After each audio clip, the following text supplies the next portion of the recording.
დღეს გაგაცნობთ კიდევ ერთ დანდალვერს ღვაწლმოსილ ასაკოვანს მაგარ ადამიანს კაცურ კაცს ნოდარ ბეიძეს ახოთ როგორ გამოიყურება ბატონი ნოდარი და როგორი შეხვედრა იქნება მე მგონი ძალიან კარგი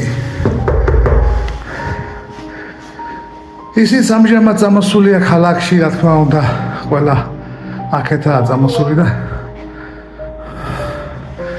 ახოთ ბატონი ნოდარი გამარჯოს ბატონო ბატონი ნოდარი რა თქმა უნდა გველოდება სახში ზადდება აჰა ძალიან კარგი ახოთ ბატონი ნოდარი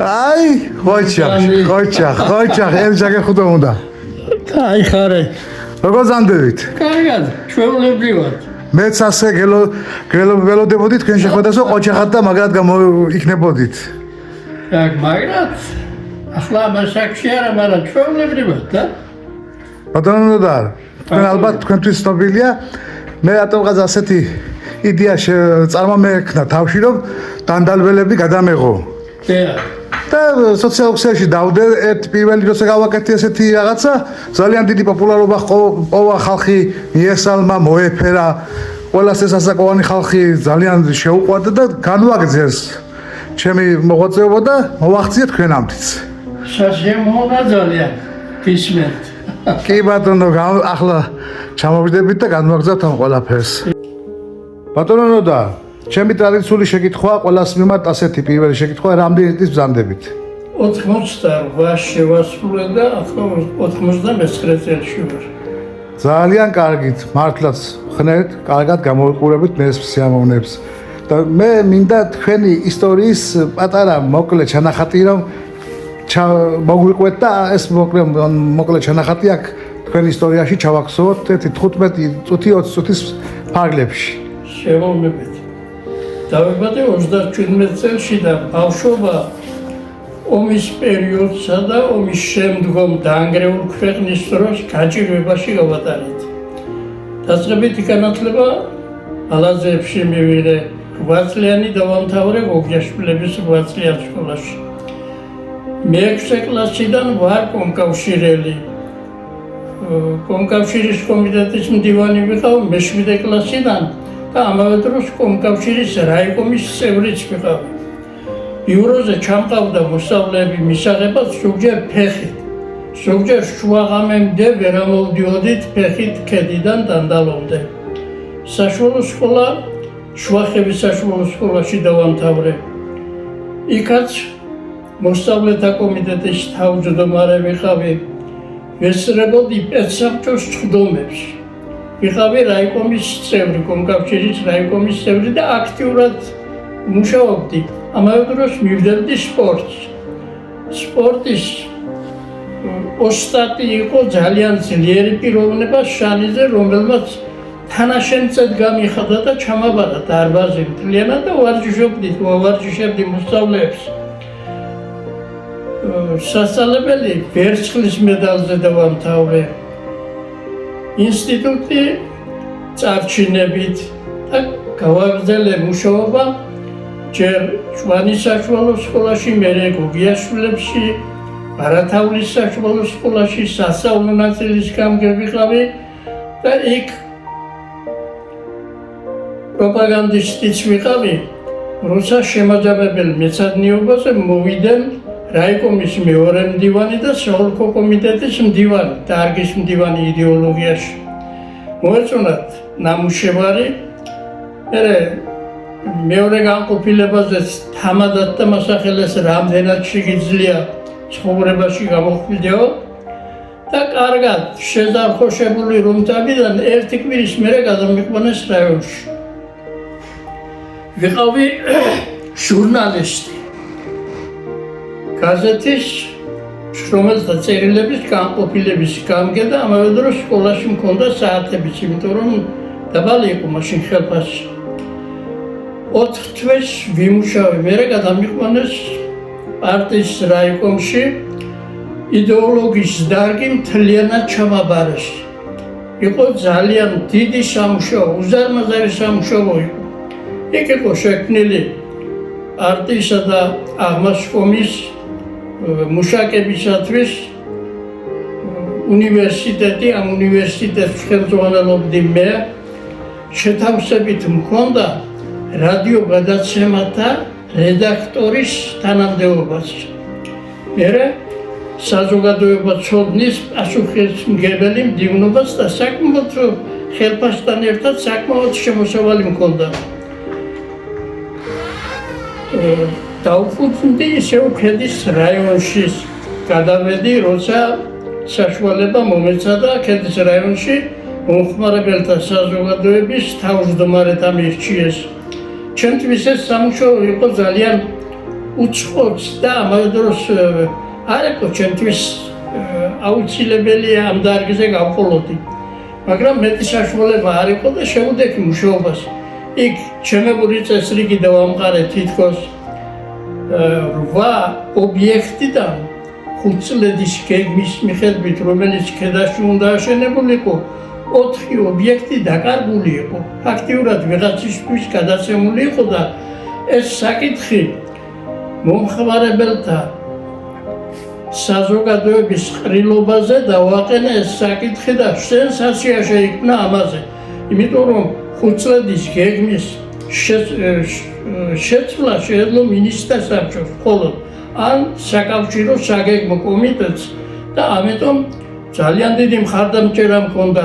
2 წელიწადში ეს 4 ობიექტი დაუბრუნეს ქედას, მაგრამ ამ დროს აინტერესებული იყო ერთ-ერთი პირი თავისებური მუშაობით, მე იქ სიახლეები შევიტანე, აუკრძალე რევიზორებისათვის ქრთამის გადაცემა და შეკრება.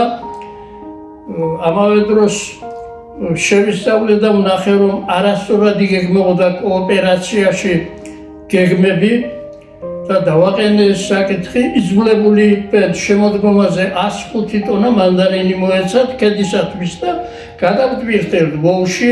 მე მოამარაგე, მაშინ ახალად შემოვიდა ტელევიზია ქედა, შუახევი, ხულო ტელევიზორებით. მაგრამ ამ დროს გააკეთეს რაღაცნაირი მახინაციით 105 ტონა მანდარინი გადატვირთეს სვერდლოვსკში, ჩემს გარეშე.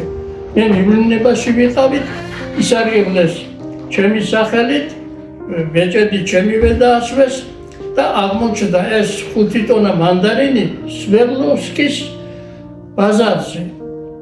მანეთად ჩატანილი მანდარინი იყიდებოდა 5 მანეთად, მაგრამ იქ მოხდა შელაპარაკება ერთმანეთს შორის და მილიციამ აიყვანა მაშინ, ჩამოართვეს ესა, სახელმწიფოს მიაკუთვნეს და საქმე აღძრეს.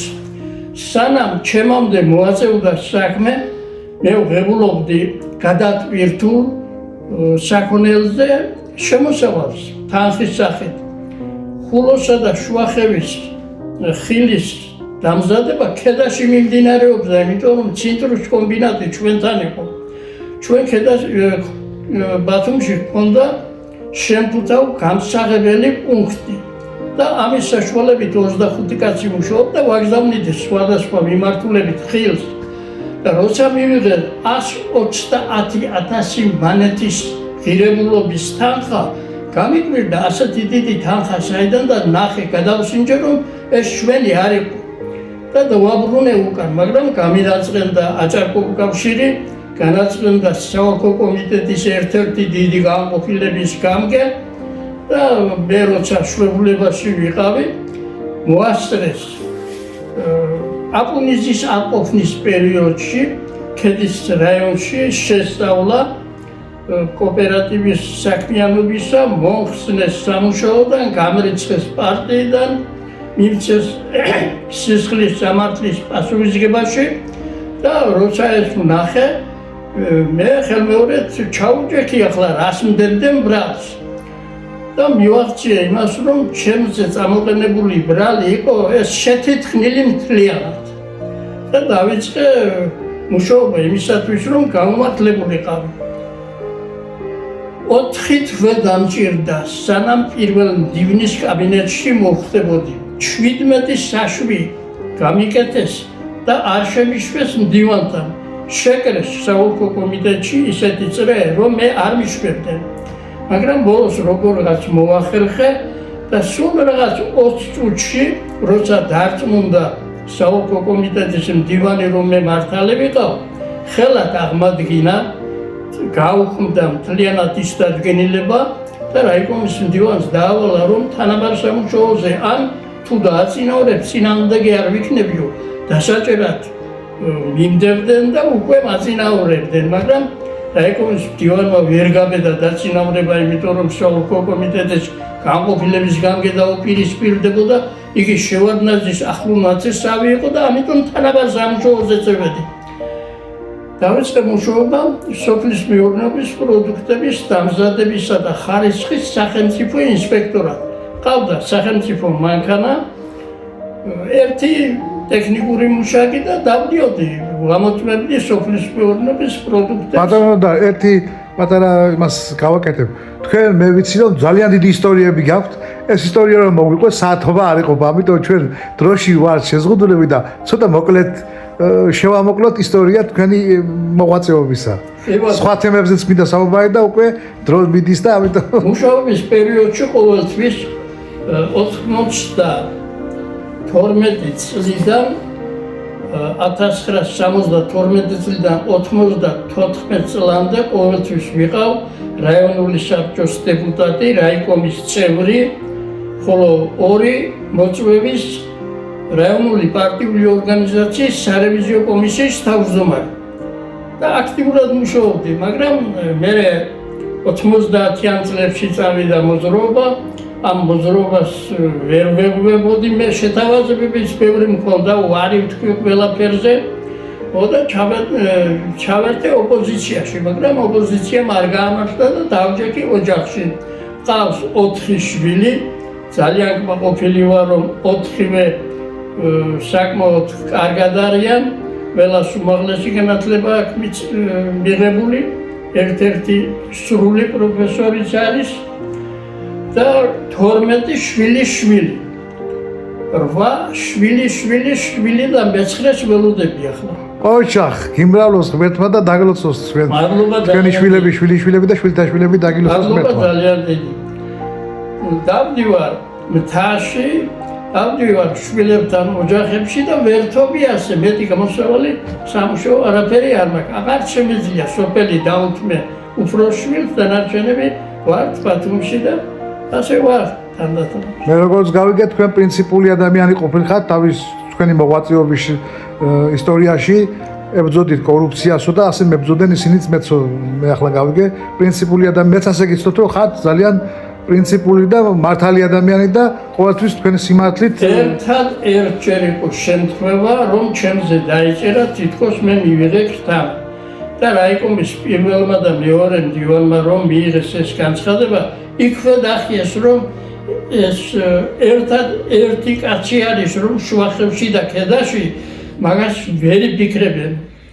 და ის ახლა რატომ გააკეთა და ვინ გააკეთა მაგის საინტერესო არ არის თვითონ ვიცი, მაგრამ თქვენ რამდენი დედმამიშვილი იყავით ოჯახში, როცა ბავშვობაში თქვენს ბავშვობაში? 4 დედმამიშვილი ვიყავით. დედა ადრე გარდამეცვალა ტრაგედიით მანქანის ავარიაში მოხდა და გარდამეცვალა ადრე. მაშინ მე 10 კლასში ვიყავი მე. ჩემი და მე 6 კლასში იყო პატარა. მეორე ცოლი მოიყვანა მამაჩემმა, რა თქმა უნდა აუცილებელი იყო. კარგი ქალი იყო დედინაცვალი. და ჩვენ ცალ-ცალკე ყველამ დავიწყეთ ორი რამდენი დედმამიშვილი ყავით? პირველი დედაჩემიდან და მამაჩემიდან ვიყავით 3 ძმა და 1 და მერე მეორე ცოლიდან 2 ძმა მყავს კიდევ, ასე რომ 5 ძმა და 1 და. მე კიდე ვიცი რომ თქვენ ყავდათ ბაბუა, რომელიც ცნობილი იყო ჩემი რაიონში თავის განათლებით, თავისი რელიგიით. იყო ობოლი ბავშვი, რომელიც დედამისმა რომ გათხოვდა, თან წაიყვანა და 16 წლისა წავიდა სტამბოლში. მაშინ თურქეთის გამგებლობაში იყო აჭარა და ამიტომ მას ჩრდილოეთში წასვლა არ შეეძლო. იქ მიიღო სასულიერო განათლებაც, მაგრამ სოფლებში დადიოდა, სადაც ქართველები ცხოვრობდნენ და ქართული ეკლესიები იყო, მონასტრები იყო, იწერდა ამათ, იმახსოვრებდა და უნდა ბოლომდე შეესწავლა. ამიტომ მეორე პროფესიაზე შევიდა სასწავლებლად. ეს იყო სამართლისა და ფილოსოფიის ფაკულტეტი, დაამთავრა 8 წელიწად ადვოკატად მუშაობდა სტამბოლში. მერე დაბრუნდა აქ სოფლებში, შვახებში, ხულოში, ქედაში, ბოლოს აჭარის ყადი იყო. იგი ხელფასებულობდა ბაქოში მუსლიმანთა საზოგადოების წევრი იყო ბაქოში. მაგრამ იყო ქართული მიმართულების კაცი და ამბობდა, რომ საქართველოს მარტო ტერიტორიული გაერთიანება არ არის საკმარისი, სულიერად უნდა გაერთიანდეს, მთლიანად უნდა გაერთიანდეს სულიერადაც და არავინ არ უნდა იფიქროს, რომ მართლმადიდებლობაზე წინ რომელიმე რელიგიამ პრეტენზია განაცხადოს. ამას ამბობდა ისლამის მსახური. მას ჰქონდა წერილები იზვესტიაში, პრავდაში, მოსკოვში გადმობეჭდილი იყო, არქივების მონაწერი არის ამისა, რომ მოითხოვდა დაკარგული მიწების შემოერთებას, ქართული მიწების შემოერთებას და წარმოიდგინეთ ეს მასალები ქართული მიწების შემოერთების იურიდიულ საფუძვლად დაუდეს ბრესტ-ლიტოვსკის საზავო ხელშეკრულებაში. სტალინმა როგორც კონსულტანტმა გამოიყენა ეს მასალები. თქვენი დაოჯახების ამბავი უნდა მომიყვეთ ახლა. დაოჯახები გვიან დაოჯახდი. 31 წლის ვიყავი, მაგრამ შვილები მომესწრენ თავის დროზე, შვილიშვილები მომესწრენ, შვახებში მე მქონდა ძალიან კარგი საყოფაცხოვრებო პირობები. წარმოიდგინეთ, უახლესი ტექნიკით გაშენებულ ბინაში, ოროთახიან ბინაში, მესამე სართულზე ვიყავი, იქვე კარგად ცხოვრობდით. მერე ქედაში აღარ დავფუძნდი ცენტრში, იმიტომ რომ სოფლიდან დავდიოდი. პერსონალური მანქანა მემსახურებოდა სისტემატურად, საკუთარიც მყავდა და არ იყო აუცილებელი. თქვენი მეუღლეს შესახებ, იმიტომ თქვენი მეუღლე ჩემი არ დავმალავ ახლა მაყურებელსაც ვეთქვი, რომ თქვენი მეუღლე იყო ჩემი ძალიან ახლობელი, დასავით იყო და ჩემი ძალიან ახლო ნათესავი იყო. ჩვეულებრივი მანდილოსანი იყო, მაგრამ იმდენად გულწრფელი, იმდენად რა ქვია, კეთილი იყო, რომ სამსახურსაც ასრულებდა, ოჯახის საქმეებსაც, თამბაქოსაც აწარმოებდა და პარალელურად სოფელში ყველას ეხმარებოდა თუ ვინმეს დაჭირდებოდა ნემსის გაკეთება იყო თუ რამე. ერთჯერ იყო შემთხვევა ასეთიც, რომ შუაღამიხან გამაღვიძა, თოვლი იყო ახალად მოსული 9 მეტრო თოვლი და თხილამურებით უნდა ამიყვანო გორგილში, რომ სულეიმანს გასაკეთებელი აქვს ნემსიო. ემსახურებოდა ბალაძეების მოსახლეობასაც, მოსეაშვილების მოსახლეობასაც, თავისთავად გორგილის მოსახლეობასაც. არ არსებობდა ხელფასი ჩემი, ისე რომ 20-30 მანეთის წამლები არ მიმეტანა სახლში. ეს მეუღლის ინიციატივა იყო და შვილიშვილები რომ კარგები გაიზარდნენ, ალბათ მისი დამსახურებაა. მე გვიან მივდიოდი სახლში, ზოგჯერ ღამის 12-ზე პირველზე გათენებული არა მოვდიოდი სამსახურში. ასე რომ შვილებზე ბევრი ზრუნვის დრო არც მქონდა. ეს მთლიანად მეუღლის ხრებზე იყო. მაგრამ ვახერხებდით როგორც. სვენელე შევახსენებ, რომ ეს მეუღლე არის ქსენია მგელაძე, რომელიც იყო ბატონი ნოდარის მეუღლე და მე რამდენად მახსოვს და გამიგონია სიყვარულით შექმნილი ოჯახია იმ დროისათვის. კი ბატონო. შუმად წავიყვანე, მაშინ შვახებში რაიკომში მუშაობდი. შვილებითაც სათქმა უნდა ამაყობს, აგერ 4 შვილი ყავს, მართლაც კარგი, ერთი მეორეზე კარგი შვილები ყავთ და ყველას ვიცნობ, ყველა ძალიან ახლობელია და რა ვიცი, ბედნიერი კაცი ბრძანდებით ესე იგი დღეს მე ვიცი რომ ხართ სულიად ჯამთელი თითქმის 98 ასაკში ყველას რაღაცა გვაწუხებს მაგრამ არაფერი ისეთი მნიშვნელოვანი ახლა მაშინ ის საიდუმლოებას გითხარი 99 წლისა რომ სრულდები და გადახვედი 9 წლში რა ჯანსაღ ცხოვრებას მიყვები რას მიყვები ასეთნაირად რომ ჩვენ ახალგაზრდებაც მოჰყვეთ ამ იცით რა მე ბავშვობიდანვე მოძრაობა ხშირი მქონდა ძალიან ხშირი და მე სკოლაში ვარჯიშობდი ბოლოს საქართველოს პირველობებზეც მიმიღია მონაწილეობა თავისუფალ ჯილდოობაში ვიყავი სპორტის ოსტატობის კანდიდატი და ამ ვარჯიშმა მთაში სიარულმა რა სახეობაში ყავით ჭიდაობაში რა სახეობაში თავისუფალ ჯილდოობაში არალელურად ვარჯიშობდი კრივში ძალოსნობა ეს ახალგაზრდობაში მაგრამ ახლა დავდივარ მთაში მინდორზე, სერებზე დავდივარ, ვღიღინებ და გამაქვს რომ 3 თვე მთაში ვარ. სამ თვეზე მეტი მე მეგონი 3 თვეზე მეტი ხარ მთაში მაისის დასაწყისიდან ადიხარ და სექტემბრის ბოლოს მოდიხარ მე მეგონი და ესეც ალბათ განაპირობებს ამ ზღვისა და მთის ჰაერის ალბათ წევედით გასულ წელს ოქტომბერშიც ვიყავით კაიდარი იყო ასე ვატარებთ დროს ახლა ვცხოვრობ ცალკე ერთ ოთახიან კომპლექსში გვერდით შვილი მყავს მეორე გვერდით შვილი მოდიან მემსახურებიან მოდა ვარ ოჩა ვიყავი 100 წელი კიდევ ასე ბედნიერად ასე მხნედ და ასე ძლიერად მადლობა დიდი სხვა კიდევ რა ახლა ასეთ შეკითხვას დაგისვამ მეც ყოველთვის ტრადიციული შეკითხვები და ერთ-ერთი შეკითხვები გამომდის მაგრამ ნუ რა ვქნათ სხვა შეკითხვები ჯერჯერობით არ დამბადია და ვერ დავიბადებ მაგალითად დავაბრუნოთ რომ მე ვიცი შენ ახლა ენერგიული ადამიანი ხარ და ენერგიული პრინციპული ადამიანი ხარ თქვა დავაბრუნოთ რომ უკან და ხართ 20-25 წლის ახალგაზრდა ბიჭი აი რას გააკეთებდი დღევანდელ ცხოვრებაში რომ დავფიქრდები რა გზაც გამივლია მეკმაყოფილი ვარ და ალბათ იმას გავივლიდი კიდევ ახალ სამეს თქვა რომ ახლა ხანდახან ბევრი გამოთქმა ასეთი ნეტა ახლა ახალგაზრდა ვიყო და მე ვიცი რასაც ვიზამ არა მე ბევრი შეცდომა დამიშვია მაგრამ ძირითადი გზა ბილიკის სწორად ამირჩევია და ალბათ ისე გავივლიდი თუ შევალამაზებდი ახლა ზოგიერთ მომენტებს ესაა და დანარჩენი არაფერს მილებას არ შევიტანდი ცხოვრებაში მაშინ ასეთ შეკითხვას დაგისვამდი რა გინდა გააკეთო კიდევ ახლა ჩემი სურვილი არის შვილების გაძლიერება ისეთ ძლიერები არიან მიხარია შვილიშვილების და გამრავლება რაც უფრო მეტი იქნებიან ესაა დიდი სიხარული და ალბათ ამაზე უფრო დიდი სიხარული არაფერი არ არის და მე ალბათ უკან რომ მოვიხედავ სინიდისის ქეჯნა არ მექნება, როცა სამარადიშო მიმართულებას მივიღებ.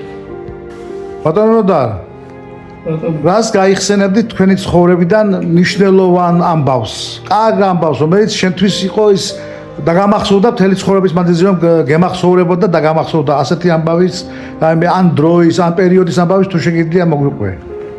პირველად იმას რომ სოლი ჩუმად მოვიყვანე და ის დღე დამამახსოვდა ისე რომ ეს იყო ჩვენთვის საგზური, მეგზური დღე. მეორე პირველი შვილი რომ დაიბადა, ამ დროს მე საანგარიშო კრებაზე ვიყავი და იქ მითხრეს ტელეფონზე რომ დაგებადა შეგეძინა შვილიო და იქიდან შუა ღამიხან ჩამოვედი ბათუმში. ბენზეში დაიბადა. რა თქმა უნდა, პირველი შვილი რომ შეგეძინება ადამიანს, ამაზე მეტი დიდი სიხარული რა არის ის ბიჭი და მესმის ახლა თქვენი ეს სიხარული და ეს ბედნიერება. ეს მერაბი 55 წელი. ბატონო ნოდარ. ბატონო. აი კიდევ დღევანდელი ახალგაზრდების აი აზროვნებები ან დღევანდელი ახალგაზრდობას როგორ შეაფასებდით და მომისმინეთ ერთ კიდევ შეადარეთ თქვენი ან ბავშვობას ან თქვენ ახალგაზრდობას იმ პერიოდს და იმ ახალგაზრდებს დღევანდელი ახალგაზრდების შეხედულებები და თქვენი დროის ახალგაზრდების შეხედულებები როგორი იყო მაშინ და როგორია დღეს გასაგებია დღევანდელი ახალგაზრდები ძალიან ნიჭიერები არიან უნარიანი მაგრამ არის ისეთი მიმართულებები, უცხოური მიმართულებები, რომ გზას უბნებენ. ადრე ერთ დღეს მიეხმარებოდა კაცი მეზობელს ნათში და მეორე დღეს ვეღარ წავიდოდა. ახლა თვეების განმავლობაში 1000-ობით კაცი გამოსული ქუჩაში არაფერს არ აკეთებს, ილანძღება მთავრობაზე, მთავრობა ლანძღავს კიდევ ოპოზიციას და აი ეს არაა ჩემთვის მისაღები. მე მინდა რომ ისეთ ქვეყანაში ვცხოვრობდე, ჩემი მომავალი ისეთ ქვეყანაში ცხოვრობდეს, სადაც ტერიტორია იქნება დაცული და არა მარტო ტერიტორია, მისი უნარი, რესურსები, შრომითი, ინტელექტუალური, წიაღისეული, ბუნებრივი ისე იქნება შეერთებული და წარმოებაში მოყვანილი, რომ შრომის პირობები იყოს ადვილი, პროდუქცია მაღალხარისხოვანი და ცხოვრება მაღალ დონეზე იყოს. ასეთ ქვეყანას ახალგაზრდებზე მქონდა მე საუბარი. როგორი ბავშვობა გქონდათ მაშინ ასე მითხარით თქვენ? ბავშვობა ძალიან მხიარული, მაგრამ გაჭირვებული მაინც ვიყავ. ფეხში შველა დავბოდით და გვიხარობდა. ეს ისეთი პერიოდი. რას თამაშობდით? რა თამაშები იყო მაშინ იმ დროისათვის? იმ დროისათვის ძალიან ბევრი თამაშები იყო. ბურთი გქონდათ, ბურთი? ბატონო? ბურთი თუ გქონდათ. სათამაშო ფეხბურთი რო გეთამაშოთ, ბურთი? ბურთს ვაკეთებდით, თვითონ რაღაც ველმანებით შევკრავდით, ვაკეთებდით თამაშს, ბურთსაც თამაშობდით. შეჯიბრებების ჰქონდა ძალოსნობაში, ყველაფერში, სირბილში, რა ვიცი, თამაშობდით ერთ სიტყვით ყველა მიმართულებით. თქვენ ალბათ ნანახავდით თქვენი ასაკის ადამიანებს, დანდალველებს და რატომღაც ახლა უცბად ტვინში უცბად გამიარა ესეთი რაღაცა. ახლა მომივიდა ეს ტვინში, რომ მე მინდა ერთი ამოუწურო ეს ასაკოვანი ადამიანები, დანდალოსი და იქიდან ვინმეს ვთხოვო, ისევ დანდალველს და კიდევ ვიღაცა ავიყოლიო და ეს ადამიანები ერთად მოუყარო და ერთად შევახვედრო. რაღაცნაირად ეს იდეა წამომივიდა ახლა და თუ ვინმე ამყვება ახლა, აგერ ვაცხადებ საჯაროდ, თუ ვინმე რომელიმე დანდალველი ცოტა ფინანსურად ძლიერი პიროვნება იქნება და უზრუნველყოფს ამ პიროვნებების ერთად მოყრას და მე მგონი კარგი იქნება და ეს თქვენ ყველა ერთმანეთს იცნობთ და თითქმის ყველა ერთი ასაკისა ხართ და გაუგებთ ერთი მეორეს. მე ახლა ვიცი, არიან ოჯახში ასაკოვანები, მაგრამ არიან ახალგაზრდებიც. ერთმანეთს ვერ ვგერ, როცა ეს შეხვდებიან თანატოლები, თანასოფლელები და თანაც ასეთი ასაკოვანები, მე მგონი კარგი შეხვედრა უნდა იყოს და რატომღაც ახლა დამებადა ბატონო და თქვენ რა აზრის ახართ? ძალიან კარგი იდეა არის. მე წარმოიდგინეს საშუალო სკოლის 60 წლის თავის შეხვედრაზეც ვარ ნამყოფი. ესე იგი ეს შეხვედრები წარსულსაც გახსენებს, მომავალშიც პროგრამას გისახავს. რა ვიცი, ეს არის განმეორება, კინო, ცხოვრების ნამდვილი კინო ეს იქნებოდა. რას უსურვებ შენს თანატოლებს, რომელიც თქვა ზოგი ნახე, ზოგი არ გინახე, ზოგს მე ნახავ კიდევ. ჩემ თანატოლებს ჯანმრთელობას პირველ რიგში, ჯანმრთელ სიცოცხლეს, ოჯახში ბედნიერებას, საზოგადოებაში ავტორიტეტს და ცხოვრებას კარგს. მე კიდე ასეთი პირობა დავდოთ. 88 წლის ბრძანდებით, ესე იგი 12 წლის მერე იქნებით 100 წლის? ხო და 12 წელი არის ძალიან საფად გადის დრო და შევთანხმდეთ ასეთი რაღაცა, რომ 100 წლის თავზე კიდე ჩავწეროთ პატარა სიუჟეტი. კი ბატონო. ეს დიდი სურვილი იქნება ჩემთვის და თუ უფალი მაცლის სიამოვნებით. მე მინდა კიდე გისურვო, მართლაც ხნეთ გამოვიყურებით და კეთილი შურით შურს და ყველა იმას ვუსურვებ, რომ ასე ბატონი ნოდარივით, ყველა ჯანმრთელად და ყველა ძლიერად და ყველა ასე ბედნიერად იყოს, როგორც ბატონი ნოდარია და ფინიშისკენ მივდივართ ალბათ და მე კიდევ ერთხელ მინდა გისურვო ჯანმრთელობა, ბედნიერება, რავი, სიხარული, სიყვარული და გეხაროს და გებედნიეროს. სურვილი ერთი მაქვს ნამდვილად, რომ საქართველოში ქართველი ხალხი ერი ნუ იქნება გაყოფილი, მთავრობას მოაგინებს, მთავრობას უკვე აი განსხვავებული აზრები ყოველთვის იქნება ნებისმიერ მთავრობის დროს, ამიტომ რომ თავარია ქვეყანა წავიდეს სწორად, განსხვავებული აზრები იქნება, ერთი მეორე პოზიცია იქნება, მაგრამ თავარია ხალხი ბედნიერად ცხოვროს და ქიშპობა, დაპირისპირება ნუ იქნება ხალხს მთავრობა უნდა უყვარდეს, მთავრობას ხალხი უნდა უყვარდეს, ხალხს უნდა ემსახურებოდეს, ხალხის ინტერესებიდან უნდა გამოდიოდეს მათი ყოველი საქმიანობა. გააკეთება ბატონო და მომავალში ხვედრამდე 12-ის მილე შევხვდებით, კიდევ ასეთ რეპორტაჟს გავაკეთებთ. დიდი მადლობა. კარგად ბრძანდებოდეთ. მადლობა დიდი მადლობა.